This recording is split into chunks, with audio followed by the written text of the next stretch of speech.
Tem uma coisa que precisa estar bem certa no nosso coração.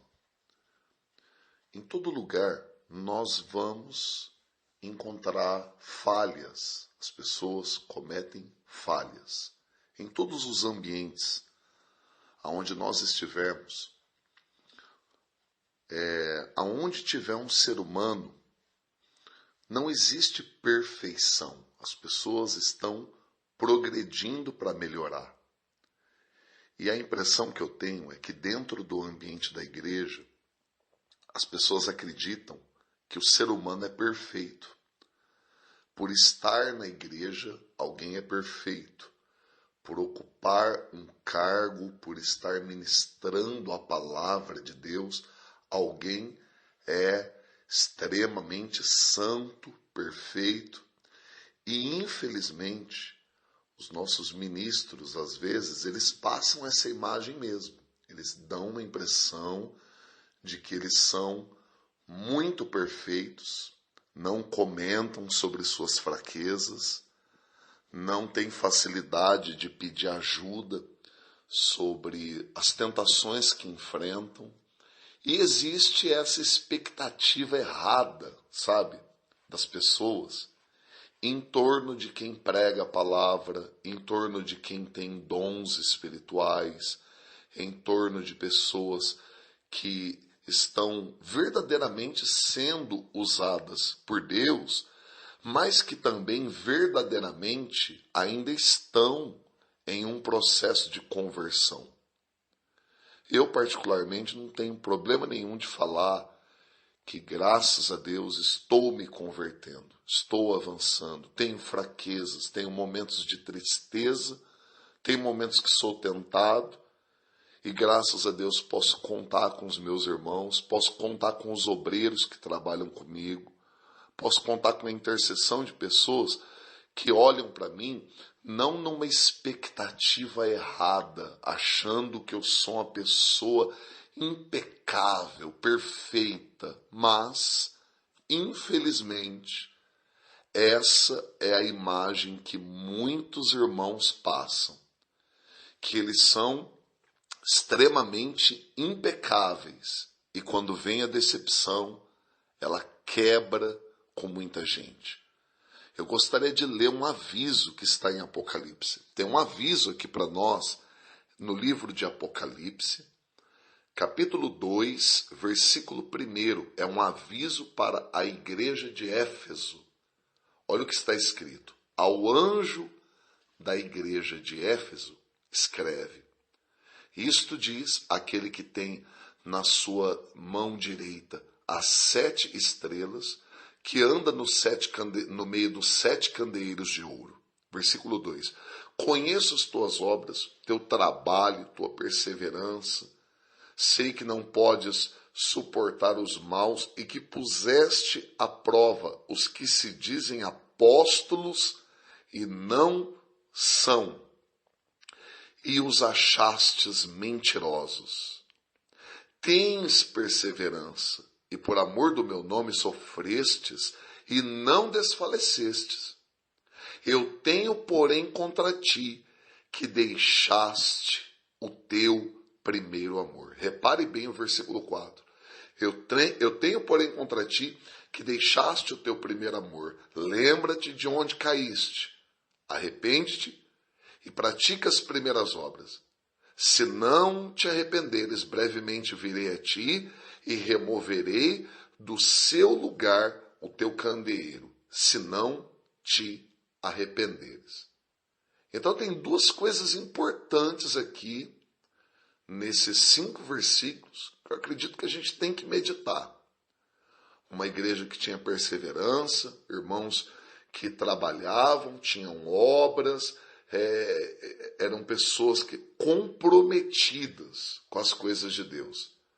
Só que eles tinham entre eles, no versículo 2 fica bem claro, que eles tinham entre eles pessoas que se diziam apóstolos. É aqui que está o perigo.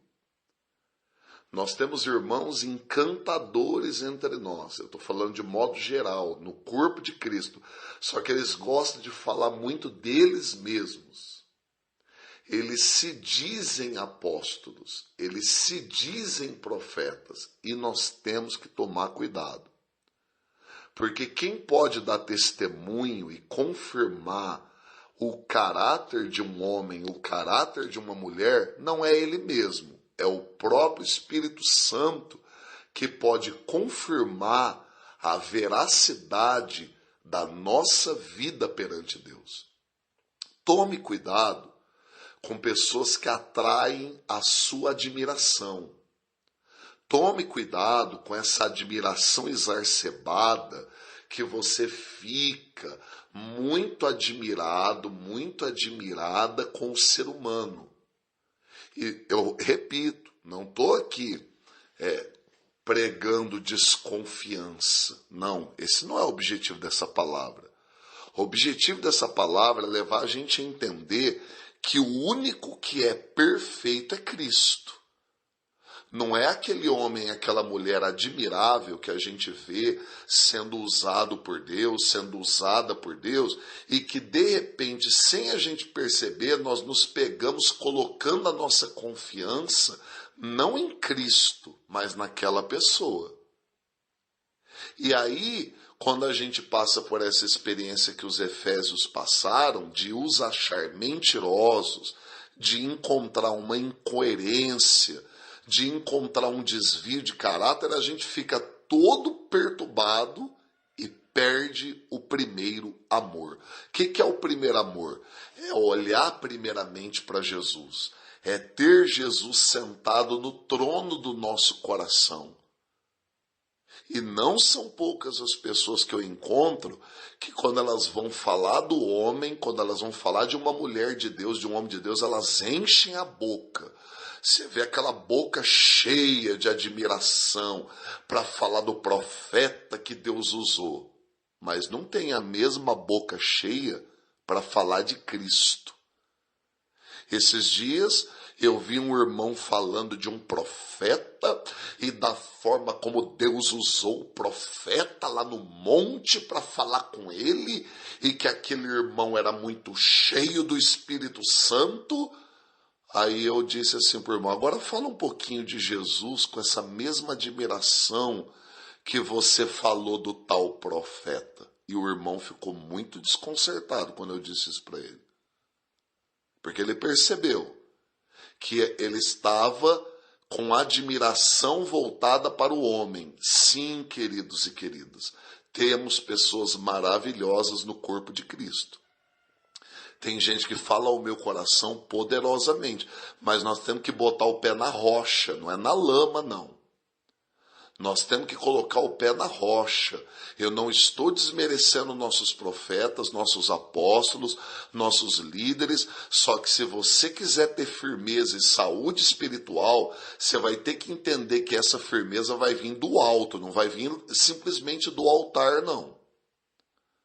Não vai vir daquele profeta, daquela mulher, daquele homem que Deus usa para orar pela tua vida e acontece um milagre, sim, coisa linda. Só que você tem que parar de ser criança espiritualmente e entender que por mais que Deus use uma pessoa, essa pessoa ainda está se convertendo. Não compre esse peixe falso de que alguém é muito santo, muito santa, porque Deus está usando essa pessoa. Porque eu te provo na Bíblia que Deus pode usar até uma mula. Até uma mula Deus pode usar. Então, a igreja de Cristo tem que parar de ser idólatra, de ficar idolatrando homens, estendendo tapete vermelho para homens e mulheres passar, massageando o ego de pessoas que ainda estão doentes emocionalmente e por isso gostam de aplausos em cima do altar. Nós temos que amadurecer e voltar ao primeiro amor, uma posição saudável, aonde Cristo é o centro do nosso coração e não aonde alguém admirável ocupa o lugar de Cristo no nosso coração. Então, por favor, receba com alerta, com amor, o pão nosso de hoje e corrija sua postura. para que eu não encontre mais pessoas doentes, desviadas. Ah, porque o homem fez isso. Ah, porque aquele pastor fez aquilo. Olhe para Cristo e pare de ser choramingão. Pare de ser mimimi. O que eu encontro de admiradores, adoradores de homens não é brincadeira. E eu sinto o perigo que isso oferece. Vamos amadurecer, meu povo.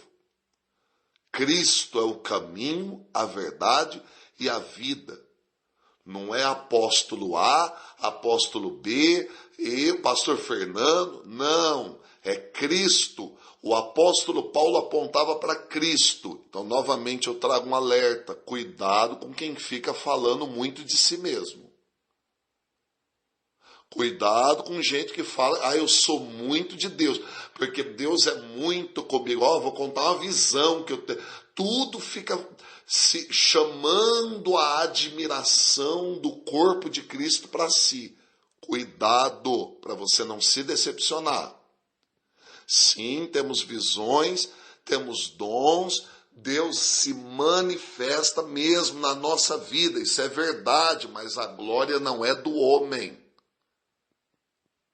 Para de ficar pagando pau para homens e mulheres de Deus. Coloca seu coração em Cristo, vá olhar para a palavra, para que você não se decepcione e não entre num estado em que você já deixou o seu primeiro amor.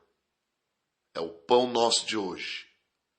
Que a nossa expectativa não esteja na carne e no sangue, mas em Cristo.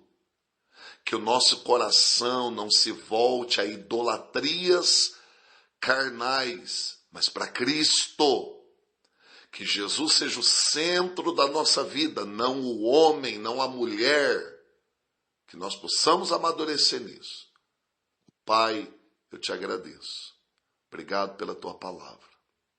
E assim como a igreja de Éfeso foi avisada, que essa palavra sirva de aviso para cada um de nós. Que possamos entender, Pai, que sim, o Senhor usa os nossos irmãos. O Senhor flui com dons. O Senhor flui na igreja de forma linda. Mas, Pai, que nós não sejamos idólatras. Que nós não sejamos meninos no entendimento, cegos no entendimento. Mas que nós possamos estar atentos à palavra. E até mesmo, Pai, que a gente possa perceber pessoas das quais o Senhor dá testemunho delas e pessoas que ainda continuam doentes emocionalmente, tentando chamar para si a admiração do corpo de Cristo. Que nós possamos perceber isso, Pai, e entender as dores emocionais dos nossos irmãos. E entender, Pai, que por mais que a propaganda seja linda, por mais que a propaganda seja perfeita, por mais que alguém faça um trabalho de marketing impecável sobre ela mesma, Cristo continua sendo o centro. Pai, muito obrigado em nome de Jesus. Amém.